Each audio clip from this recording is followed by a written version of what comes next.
বায়ুসেনাৰ এক অন্যতম কাৰ্যসূচী হৈছে সূৰ্য কিৰণ আৰু এই সূৰ্য কিৰণ টিম সূৰ্য কিৰণৰ আজি এক বিশেষ প্ৰদৰ্শন তেওঁলোকে ইয়াত প্ৰদৰ্শন কৰিব ইনফেক্ট এইটো প্ৰদৰ্শনতকৈ আমি যদি কওঁ যে এইটো এটা আখৰা এই আখৰাটো আজি ইয়াৰ পৰা উৰা মাৰিব 10খনকৈ এয়াৰক্ৰাফ্ট আপোনালোকে মোৰ পিছফালে দেখিছে যে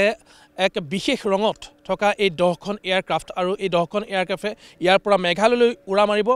মেঘালয়ত কিছু সময় কটোৱাৰ পিছত তেওঁলোকে আকৌ ইয়াত পদাৰ্পণ কৰিব অৰ্থাৎ বৰঝাৰৰ যি এয়াৰফ'ৰ্চ ষ্টেচন আছে এই এয়াৰফ'ৰ্চ ষ্টেচনৰ পৰা 10খনকৈ বিশেষ এয়াৰক্ৰাফ্ট আজি উৰা মাৰিব খন্তেক সময়ৰ পিছত উৰা মাৰিব মেঘালয়ৰ এক বিশেষ স্থানলৈ একমাত্ৰ অসমীয়া ৰূপম বৰদলৈ বৰ্তমান ইয়াত এনেধৰণে তেওঁ নিজৰ আসনত অধিষ্ঠিত হৈছে এয়াৰক্ৰাফ্টৰ ইঞ্জিন ইতিমধ্যে ষ্টাৰ্ট হৈ গৈছে আৰু মোৰ কাণত অনাবৰতে বাজিবলৈ লৈছে সেই ইঞ্জিনৰ যি তীব্ৰ শব্দ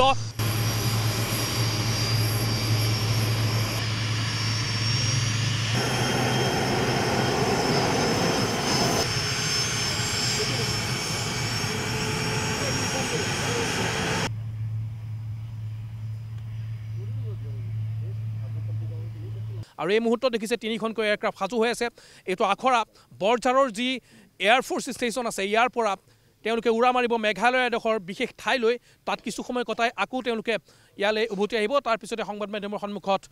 এই বিশেষ অভিযানটোৰ কথা তেওঁলোকে ব্যক্ত কৰিব কিন্তু এই মুহূৰ্তত আমি দেখুৱাই আছোঁ আখৰাৰ কিছু বিশেষ দৃশ্য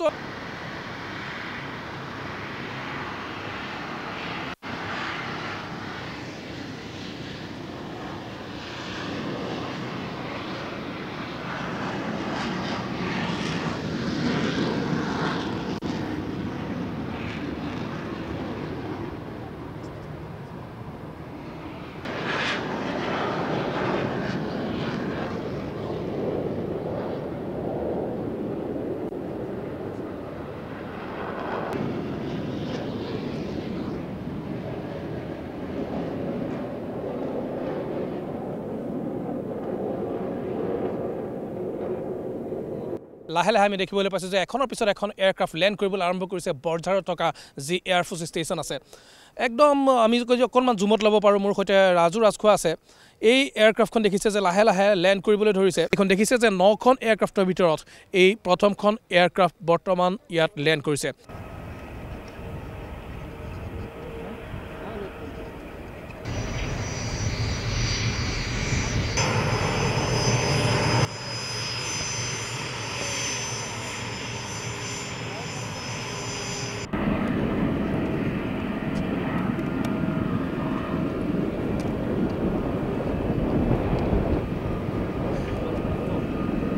ইতিমধ্যে গোটেইকেইখন এয়াৰক্ৰাফ্টে লেণ্ড কৰিছে তেওঁলোকে মেঘালয়ত বিশেষ জেগালৈ গৈছিলে তাৰপিছত আহি আকৌ বৰঝাৰৰ যি এয়াৰফ'ৰ্চ ষ্টেচন আছে ইয়াত লেণ্ড কৰিছে আমি আমাৰ সৈতে এই মুহূৰ্তত আছে এগৰাকী অসমীয়া যি এই গোটেই টিমটোৰ এগৰাকী অন্যতম অসমীয়া ৰূপম বৰদলৈ আমাৰ সৈতে আছে তেওঁৰ পৰা কিছু কথা জানিম যে কেনেধৰণে তেওঁ ইয়াত যোগদান কৰিবলৈ সুযোগ পালে কি মেছেজ তেওঁ দিব বিচাৰে দেশবাসীক বা অসমবাসীক প্ৰথমতে আপোনাক স্বাগতম জনাইছোঁ এই যিটো উদ্দেশ্য সেই উদ্দেশ্যটো আমি সকলোৱে গম পাইছোঁ তথাপি আপোনাৰ মুখেৰে অকণমান অসমৰ ৰাইজক কওক অভিযানটো কেনেকুৱা ধৰণৰ স্বৰ্ণ জয়ন্তী কিয় পাতিব লগা হৈছে 1971 ৱাৰৰ 50 ইয়াৰ্ছৰ চেলিব্ৰেশ্যন হৈ আছে স্বৰ্ণিম জয়ন্তী আৰু সেই উপলক্ষে ভাৰতবৰ্ষৰ সব জেগাতে আমি বছৰৰ ষ্টাৰ্টিঙৰ পৰাই আৰম্ভ কৰিছিলোঁ ইতিমধ্যে আৰু এতিয়া এই মুহূৰ্তত আমি সেইফালে অসম পাইছোঁহি আৰু ঠিক আৰু এমাহমানৰ পাছত আৰু 10-15 দিনৰ পাছত আমাৰ ইনফেক্ট 50 ইয়াৰ্ছৰ একচুৱেল ডেটটো পাবহি আৰু এই দুটা শ্ব' হ'ব এটা লাচিত ঘাটৰ গুৱাহাটীত হ'ব এটা শ্বিলঙত হ'ব উমিয়াম লেকৰ ওপৰত উমিয়াম লেকতো কাইলৈ আছে লাচিত ঘাটতো 12 তাৰিখে আছে it is open to public Indian এয়াৰফ'ৰ্চৰ বেলেগ টিমছ আহি আছে আকাশগংগা টিম Su-30 আহি আছে হেলিকপ্টাৰ্ছ আহি আছে চিটিজেন্সে এইটো নিজেও চেলিব্ৰেট কৰিব লাগে it's a victory of all the countrymen citizens and which was fought by the defense forces আপুনি কেনেধৰণে এয়াৰফ'ৰ্চত আহিলে আপোনাৰ জাৰ্নিটো কেনেকৈ আৰম্ভ হ'ল ক'ত পঢ়িছিলে অকণমান যদি কৈ ৰাইজক জাৰ্নিটো